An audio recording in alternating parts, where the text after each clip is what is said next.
Madame membre du jury,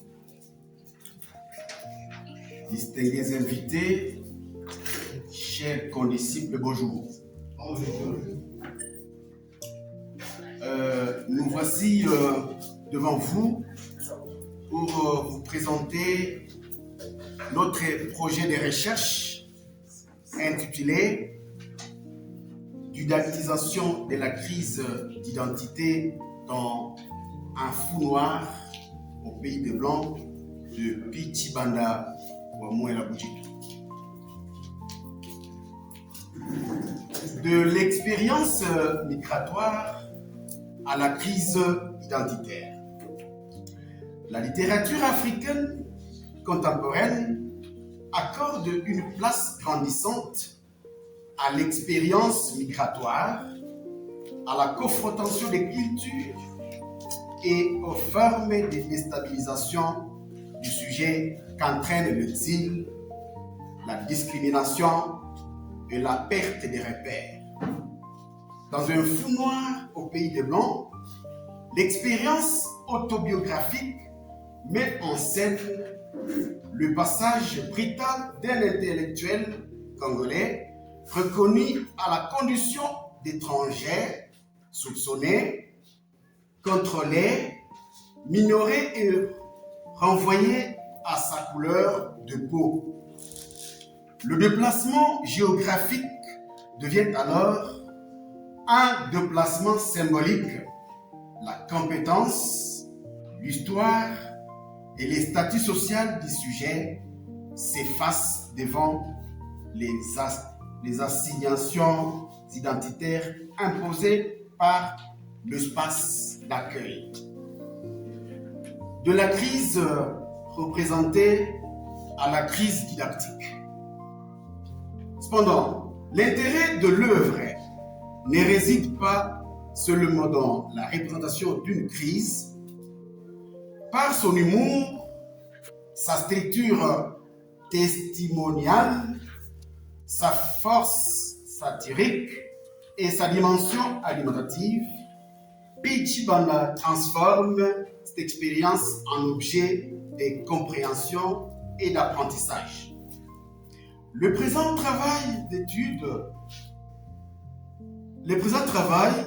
étudie donc, d'une part, les manifestations de la crise identitaire dans le parcours du sujet migrant et, d'autre part, la manière dont le texte transforme cette crise en matériau didactique. Sensibilisation aux logiques de l'exclusion, critique des stéréotypes, lecture du racisme, réflexion sur l'intégration et éducation de l'altérité. Justification du choix du sujet. La première justification, c'est l'expérience migratoire. Dans cette expérience migratoire, il y a l'exil, la discrimination, perte des repères et confrontation des cultures. Deuxième justification, c'est la crise identitaire. Mémoire du pays quitté, corps noir, dignité du migrant, appartenance et reconnaissance. Troisième justification, potentiel littéraire. Il y a l'humour, témoignage, satire et argumentation qui rendent la crise intelligible. Et la dernière justification est qu'il y a le potentiel didactique. Transformer l'expérience douloureuse en sensibilisation, critique, sociale et éducation à l'altérité. Fil directeur de la recherche. Expérience. Il y a l'exil, il y a le racisme, marginalisation. Crise identitaire, perte des repères, déchirement. L'écriture, la narration, satire, humour. La didactique, la didactisation, il y a analyse, sensibilisation. Dans la formation, il y a esprit critique, et l'autre, l'altérité. Double perspective, comprendre comment la crise se manifeste et montrer comment elle devient un matériau didactique. Problématique, d'abord la question principale. Constat. La crise identitaire n'est pas seulement un thème romanesque. Elle engage le déracinement, le regard de l'autre, les stéréotypes, les racismes, l'intégration et la construction de soi. Didactiser la crise identitaire véhiculée dans un fou noir au pays de Blanc de Pichibanda en contexte scolaire. Question spécifique. De quelle manière se manifeste la crise identitaire du personnage principal dans le texte de Pichibanda? Comment les apprenants réagissent-ils face à cette crise et quels en sont les effets sur l'esprit critique? Troisième question, quels outils et méthodologies d'enseignement faut-il choisir pour transmettre ces thèmes aux apprenants? L'hypothèse principale. L'intégration de l'œuvre et de la thématique de la crise identitaire dans le pratique pédagogique permet de développer l'esprit critique des élèves, de favoriser l'interculturalité et la déconstruction des stéréotypes liés à l'altérité. Entre culture d'origine et société d'accueil, rejet, exil intérieur et perte de repères. Les apprenants réagissent par le stress, évitement ou l'adaptation. Un accompagnement pédagogique adapté peut stimuler leur capacité d'analyse. L'approche actionnelle favorise l'engagement actif, questionner, analyser et argumenter plutôt que mémoriser passivement. Les objectifs de recherche. Partant de l'objectif principal, notre recherche va nous permettre de concevoir une démarche pédagogique pour enseigner le roman de Pichibanda tout en aidant les élèves à analyser les stéréotypes, les racismes et la déconstruction de l'identité culturelle en classe. Les objectifs suivants, examiner comment le déracinement, l'exil et les chocs culturels modifient la perception de soi du protagoniste et provoquent une redéfinition forcée de son identité face au regard de l'autre. On va aussi analyser les réactions comportementales et psychologiques des élèves face à une crise et évaluer leur impact sur le développement de l'esprit critique. Enfin, définir la stratégie didactique la plus adaptée pour enseigner la crise identitaire à travers les outils et méthodes pratiques. Étant de la question, nous avons parcouru nombreux auteurs qui ont parlé de l'identité, de la crise identitaire, notamment Benjamin Kalenda, qui a parlé d'identité plurielle, il y a M. Ishimwe qui a parlé de l'exil, l'espace, il y a Tshibanda et discours. Bon, dans Tshibanda et discours, on a lu le travail de l'éminent professeur ordinaire Moussabima Nangayabarezi, où la narration nous a aidé à bien faire la suite du travail. Pour l'aspect didactique, nous avons exploité Fidel Kabi, qui a parlé de l'enseignement des sociolectes, ainsi aussi Paul Ricoeur, qui a parlé de la narration, identité, morale et responsabilité. Originalité du travail. constante de l'état de la question. Les travaux antérieurs éclairent l'identité, l'exil, les sociolectes, la subjectivité, les espaces et les constructions. Repérer, manifestation de la crise, ils analysent le mécanisme identitaire, ils transforment la crise pour former la lecture littéraire et humaine. Intérêt de la recherche. Nous avons focalisé l'intérêt de la recherche dans 3 phases. Il y a l'intérêt littéraire, intérêt social, intérêt didactique. Pour gagner un peu de temps, la délimitation, il y a délimitation matérielle, thématique et spatio-temporelle. Donc dans le matériel, il y a corpus exclusif, un fou noir au pays de blanc, des Pichibanda. Thématiquement, crise identitaire et manifestation, cause, exil, racisme, marginalisation, choc culturel, altérité, enjeu, dépassement et didactisation dans l'enseignement littéraire, spatio-temporel, entre Congo et Belgique, exil et expérience migratoire, passage de l'espace d'origine à l'espace d'accueil. D'où rupture, suspicion, stéréotype et altérité hostile. Méthodologie, approche complémentaire. Nous allons nous servir de l'analyse narrative où le parcours d'exil du narrateur personnage fera objet. Nous allons utiliser la sociocritique où on va essayer de voir les réalités historiques, réfugiés, le racisme, bureaucratie de l'exil, de l'asile, post-colonial et interculturel, la noir, blanc, à pouvoir, culture, identité, assigner, revendiquer, ainsi de suite.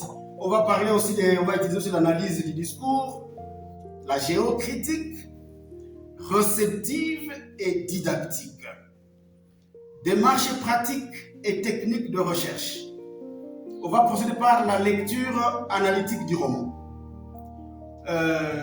Ici, on fera le regroupement des extraits selon déracinement, l'humiliation, regard de l'autre, mémoire du pays d'origine, stratégie de résistance, scène d'apprentissage et prise de parole du narrateur. On fera aussi la combinaison. Description des faits textuels, interprétation symbolique, identité, exil et didactisation. Pour les techniques, la technique documentaire, la technique d'enquête, technique d'échantillonnage, observation, population d'études, questionnaire, collecte et analyse des données dans le cadre méthodologique. L'ossature du travail. Le présent projet nous a renvoyé à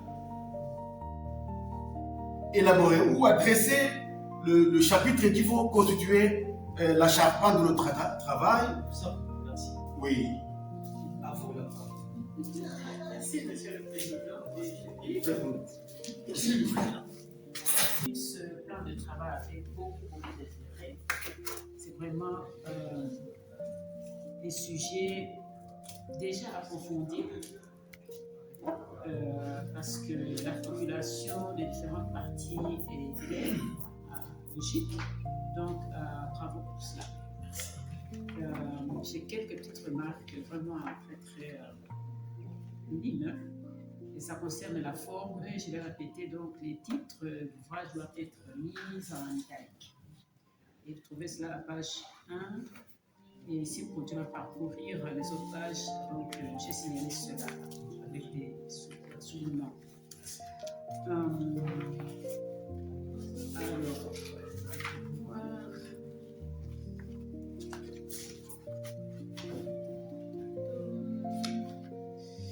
allez à la page 8 pour la question que je vais vous poser porte sur le roman lui-même. À votre avis, est-ce un roman autobiographique ou pas? C'est un roman autobiographique tel que le Y a-t-il des indices textuels qui confirment cela?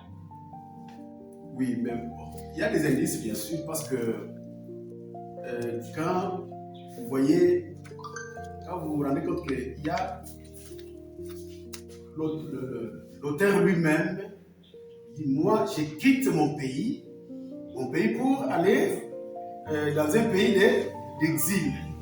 Donc, c'est la personne lui-même, un fou noir au pays natal, au pays des Blancs. Pichi Bandaki dit, moi, j'ai quitté mon pays et je suis dans un pays qui n'est pas le mien. Voilà, il y a beaucoup d'indices. C'est Pichi Banda lui-même? Bon, le fou noir, Le personnage, quoi. c'est un personnage. Oui, Est-ce que c'est l'auteur? c'est pas l'auteur. Ah, c'est pas l'auteur. Donc, on ne peut pas d'emblée affirmer que le pouvoir a envie des plans d'un ouvrage autobiographique. Attention, le jeu est toujours un autre. Oui. Et comme auteur, quand vous me dites que le cadre de référence à la page suivante, le cadre de référence du récit se situe principalement entre le Congo et la Belgique, êtes-vous sûr qu'il s'agit de notre Congo et de la Belgique telle qu'on la connaît sur une carte? Bon, dans le roman, le Congo n'est pas le Congo pays. Hein? C'est le Congo quoi? C'est un Congo fictionnel. Hein? Donc, un personnage là, fictif Congo, quitte un Congo pour un autre pays, Belgique. Alors, il s'est dit, non, ça, c'est le fait de ne pas se retrouver, ça fait déjà une folie. Ça fait déjà une folie. Alors attention, ça c'est pour tout le monde. Hein? Oui. Ah, dans des récits, nous partons déjà du titre récit. Un récit, d'après la définition du roman, c'est un type de fiction. Donc, le fou noir au pays des Blancs pourrait être expliqué comme étant une fiction, plutôt une. Oui, c'est une fiction qui est romancée. Donc, éviter des affirmations toutes faites en disant que voilà, le récit se passe entre la trajectoire du personnage, ça se passe entre le Congo et la Belgique. Attention, il faut nuancer. Ce Congo dont parle Tibanda et la Belgique, hein, dans laquelle il situe son personnage, ce sont des espaces que lui-même imagine. Ce sont des espaces de fiction. Donc, vraiment, éviter, je l'ouvrage donc de Westphal, dans les jeux critiques.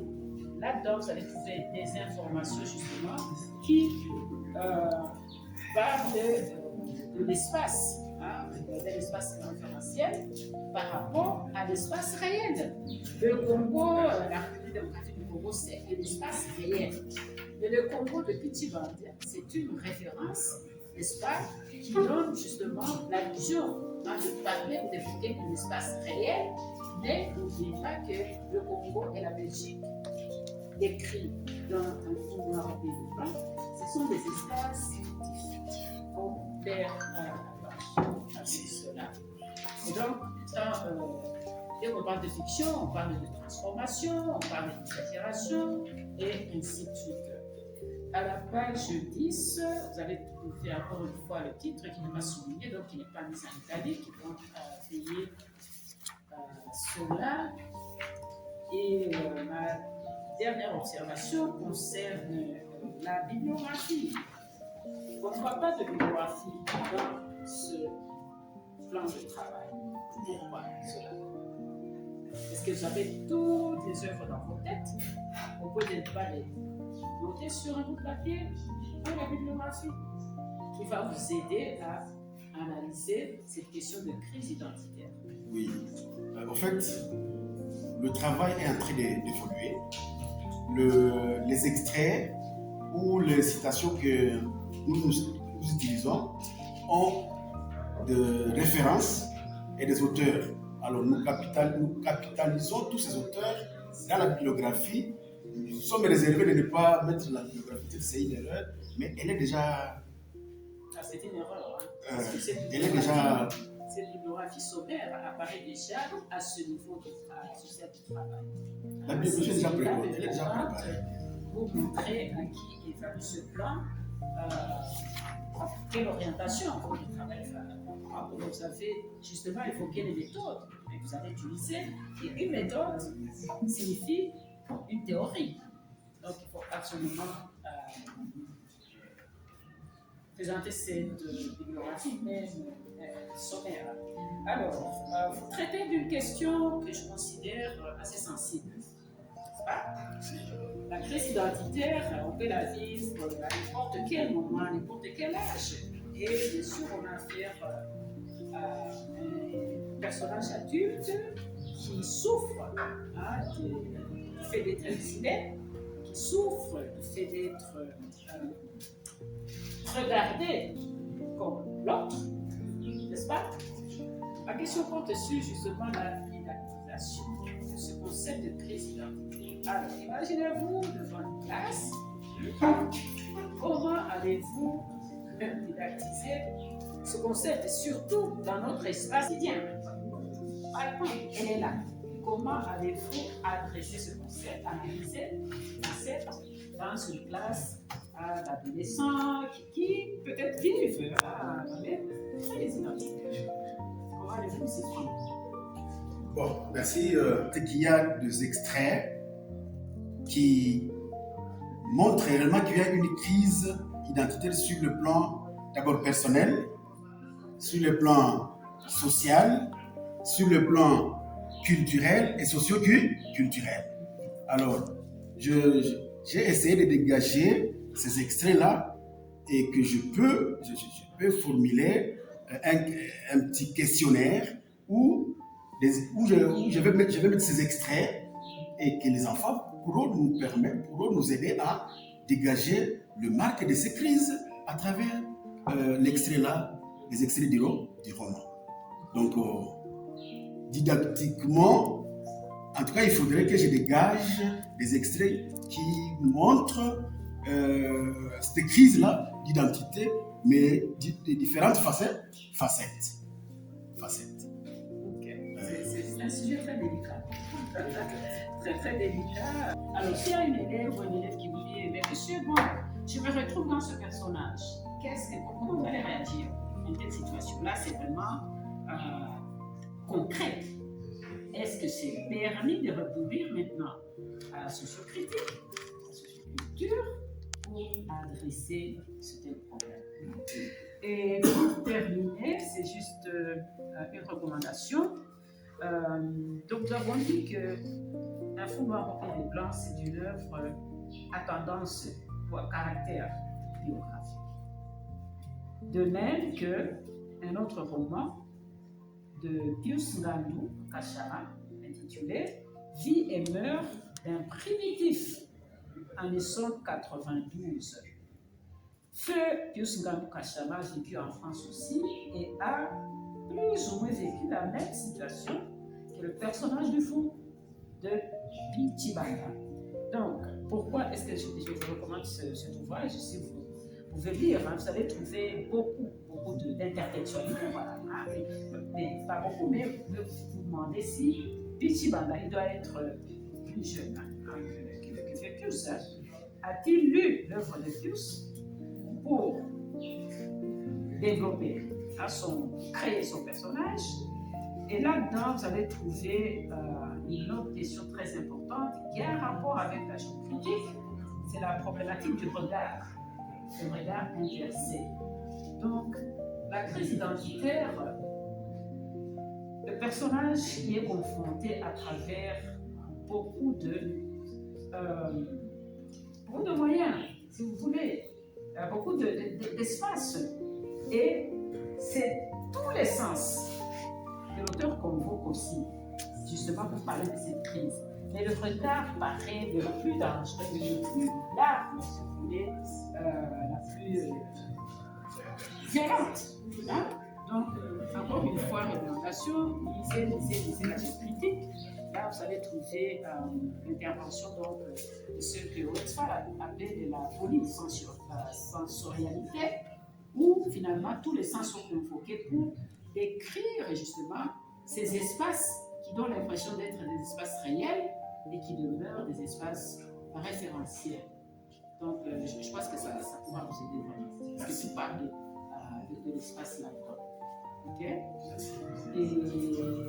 je vous ai partagé une introduction, n'est-ce pas, de Westphal là-dessus.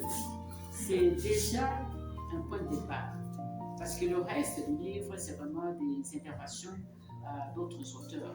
Et cette introduction, c'est la base même de la pensée géocritique. Donc, l'analyse de l'espace, du texte littéraire dans l'espace. Voilà. Monsieur le Président. Merci, professeur. Merci bien. Merci. Voilà. C'est ça. J'ai récupéré les remarques. Merci.